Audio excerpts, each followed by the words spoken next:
Hello，我係 Peace。咁今日咧，我哋繼續喺台北同大家食啊。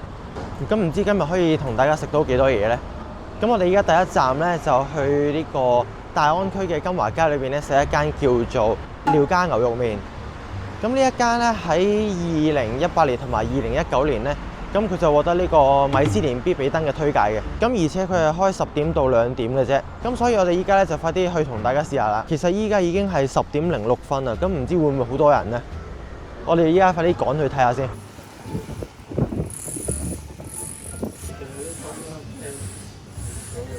咁呢度咧最主要咧就係食牛肉麵啦。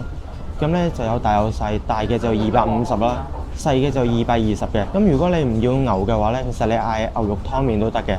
牛肉湯麵咧就係冇牛肉啦，淨係得麵同埋個湯。咁如果淨係要飲湯嘅話咧，都可以就咁嗌牛骨湯嘅。喺出邊仲有啲小菜可以嗌啦。咁有豬皮啊、海帶、牛肚、牛筋嗰啲都有嘅。咁我就嗌咗一碗細嘅牛肉麵啦。咁喺個牛肉麵上面咧，上面有7嚿牛肉啦，然之後表面再有啲通菜咁樣嘅。就咁望落去咧，佢個湯係比較濃郁啦。咁但係應該都係清燉嘅湯底嚟嘅。咁我哋首先試下個湯底先。咁佢係呢個清燉啦，但係就比較再濃厚一啲，再鹹味少少嘅，就唔係嗰種清甜嗰一隻。咁啲牛肉咧係有豉油同埋一啲香料咧去煮過㗎啦，已經。佢有一啲香味啦，但係我自己覺得就偏鹹咗少少嘅。咁個麵咧都係一啲嘅刀削麵啦。咁我自己覺得個粗幼度咧係幾適中，咁同埋都係好彈嘅，幾好食。咁雖然我係嗌咗細啦，咁但係其實佢個份量咧都幾多嘅。都幾大碗。咁牛肉麵咧咪有分紅燒同埋清燉嘅。咁唔知大家中意食邊種呢？咁對於我嚟講，我就兩隻都 OK，我冇乜所謂食邊隻都好。咁我自己咧就覺得好食嘅。咁但係咧就真係略嫌重味咗少少啊。因為除咗佢個湯係濃郁之外啦，咁佢嗰個牛肉本身都煮到好入味啦，同埋偏鹹嘅。咁所以我就覺得係重味咗啲。咁我覺得咧我自己唔習慣咁早食啲咁濃味嘅嘢。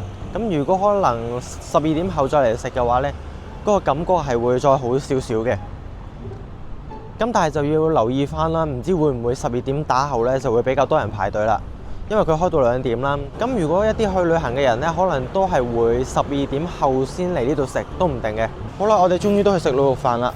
咁當你喺網上揾台北有啲咩滷肉飯好推薦嘅時候呢，咁好多網站都會出現我依家將會去食呢一間嘅名嘅，咁就係叫做金大滷肉飯。咁佢更加係俾網民話佢係台北 No.1 嘅滷肉飯店，同埋呢啲人話係嚟3重呢必食嘅滷肉飯店添。咁呢度就食滷肉飯啦，大嘅就45，細嘅就30。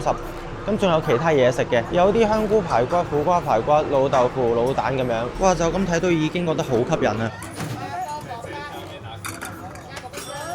好，咁買完咧就坐咗入嚟食啦。咁我淨嗌咗2樣嘢啦，一個細嘅滷肉飯同埋一個老豆腐。咁細嘅滷肉飯咧就30台幣，咁老豆腐咧呢一磚都唔細㗎，咁就係10台幣啫。咁我哋首先試下個最主要嘅滷肉飯先。哇！咁你見到呢度嘅滷肉飯咧，佢係大部分都係肥肉嚟嘅。中意食肥肉嘅咧就超正，試下先。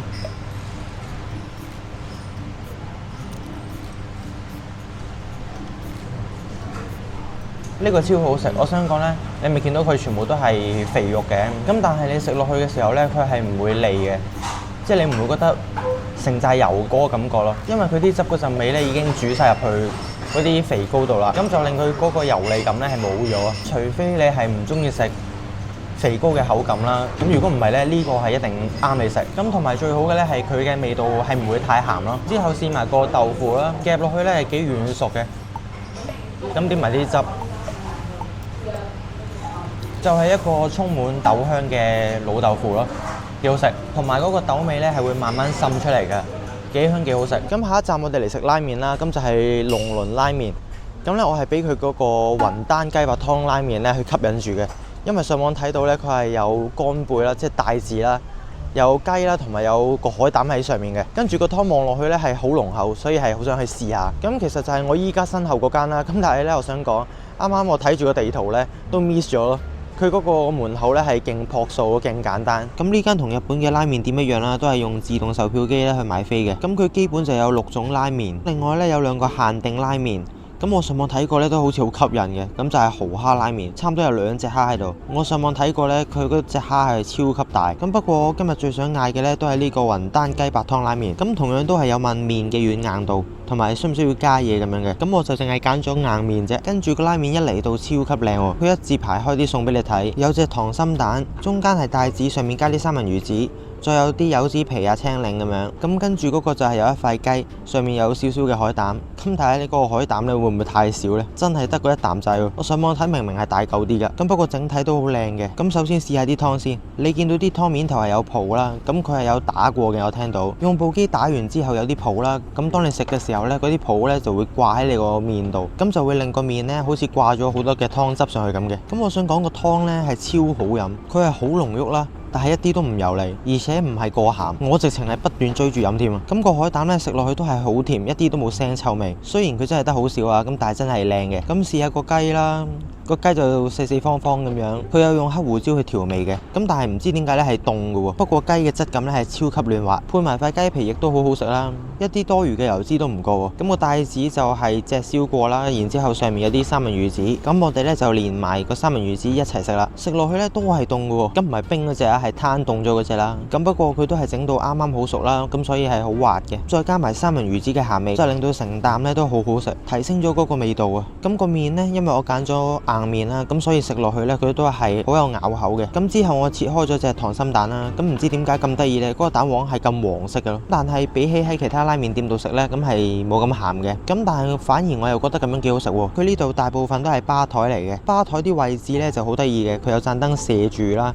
咁當個拉麵嚟到嘅時候呢，就好有感覺，好有 feel， 好似話俾你聽呢，中間嗰個就係主角啦咁樣。呢一間我想講，淨係呢一種拉麵已經足夠令到我會想翻嚟再食啊！最後我想講，我真係清晒啲湯，超好飲，正。嚟緊呢個地方呢，就係喺我呢一趟比較想嚟望一望嘅一個地方啦。咁就係呢個大稻埕碼頭貨櫃市集。咁佢就係由15個嗰啲貨櫃去改建而成啦，做一啲餐廳仔咁樣嘅。咁呢度有好多唔同國家嘅嘢食啦，例如日本嘢、韓國嘢、意大利嘢、墨西哥嘢等等等等。呢度仲有咖啡飲啦。咁但係呢度最多嘅嘢呢，就係有好多嘅酒吧，大家就會買啲酒同埋買啲嘢食呢。咁就坐喺呢個河岸邊呢，去欣賞下淡水河岸嘅景色。除咗坐喺岸邊啦，咁喺啲貨櫃上邊呢，都係有啲位置呢可以俾人坐嘅。在場亦都有歌手喺度唱歌啦，咁大家就可以一路食嘢，一路欣賞風景，再聽埋歌啦。咁成個感覺咧就好 relax 嘅。咁呢度除咗夜景之外啦，咁聽講日落嘅時候咧都好靚嘅。咁呢個大稻埕貨櫃碼頭市集咧就係喺呢幾年新開，除咗夜市之外，又可以俾年青人同旅客去休息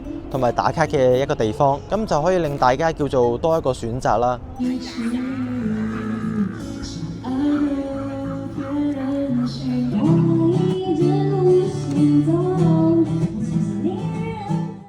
咁啱啱咧，我就去咗呢個華西街夜市啦。其實咧，成條街咧就好長嘅，佢係跨越2條大街嘅。咁如果你話食嘢嗰部分咧，佢就淨係聚集喺一邊嘅大街嘅啫。喺嗰半條大街嗰啲嘢食咧，話多唔多，話少唔少啦。咁都算有唔同嘅種類咧，係俾你去食啦。而且我諗都會食得飽嘅，如果你都啱食嘅話。不過我哋今次最主要去想試下嘅咧，就係呢個元芳角包啊，即係瓜包。咁呢個包係咩呢？就係一個白色嘅包，咁佢帶甜甜地嘅味道嘅。裏面呢，就最主要夾一塊五花肉喺裏邊嘅。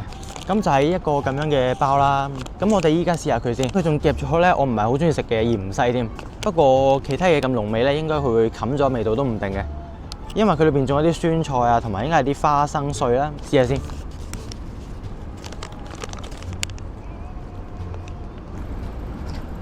佢嗰啲肉呢，就係好似胸肉飯啦，嗰啲肉啦，即係一塊五花肉，去滷咗水咁樣，跟住呢，就夾咗啲酸菜同埋一啲花生粉嘅，咁食落去呢，就鹹鹹甜甜咁樣啦。啱啱我咪話佢仲有落咗芫茜嘅，咁因為其他嘅嘢味道都偏重啦，咁所以淨係得你食落口嗰啖呢係有芫茜味咯，咁但係好輕嘅啫。我覺得呢樣嘢係幾好食嘅。細食嘅人嚟講呢，我覺得呢個角包呢已經係可以當一餐咯。好，大家我哋依家呢就去到一個地方，咁就係搭呢個捷運喺呢個叫做萬隆嘅車站出啦。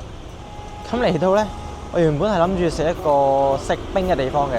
咁因為大家嚟到台灣都有機會食嗰啲綿冰啊、搓冰啊咁樣噶嘛。咁我今次臨尾就諗住去食冰啦。咁點知呢，嚟到呢個位呢，大家睇下嗱。原本咧，我係諗住嚟呢度嘅，呢個叫做三角冰冰品專門店啦。咁但係佢冇開。咁原來咧，佢係因為話10月28號至到11月13號咧休息啊，大細老闆都帶屋企人去旅行。咁14號先至開返喎。咁咧佢就係食呢啲糖水啦，同埋我所講嘅冰嘅。咁呢度附近嘅環境咧就係比較民居啦。我自己其實都唔知呢度附近有啲乜嘢。咁但係我上網揾到嗰間食冰嘅鋪頭啦，咁就諗住嚟試下。咁不過都冇計啦，咁我哋就直接去機場啦。好，咁我哋依家到咗機場啦，喺候機室呢度就準備翻香港啦。咁今次我自己嚟台灣啦，所以當喺食嘢嘅時候呢，每一餐都未必話係會好豐富咁俾到大家睇啦。咁但係我都盡量揾一啲我自己想試啦，或者係上網睇啲人話好好食，甚至係 No.1 嘅滷肉飯啊等等去試俾大家睇嘅。原本我係諗住去多一間 cafe 嘅，咁但係佢係全預約制啦。咁我就冇預約到，佢要3日前預約嘅，咁所以今次就去唔到啦。佢外邊係一個日式庭園嘅設計啦，然之後裏邊就係 cafe 嚟嘅。咁不過點都好啦，希望大家中意呢1連2條嘅獨遊台灣嘅影片啦。中意呢條片就俾翻個 like， 有咩想講可以喺下面留個 comment， 同埋記住訂閱我個 channel。咁我哋下條片翻嚟再見，係咁先，拜拜。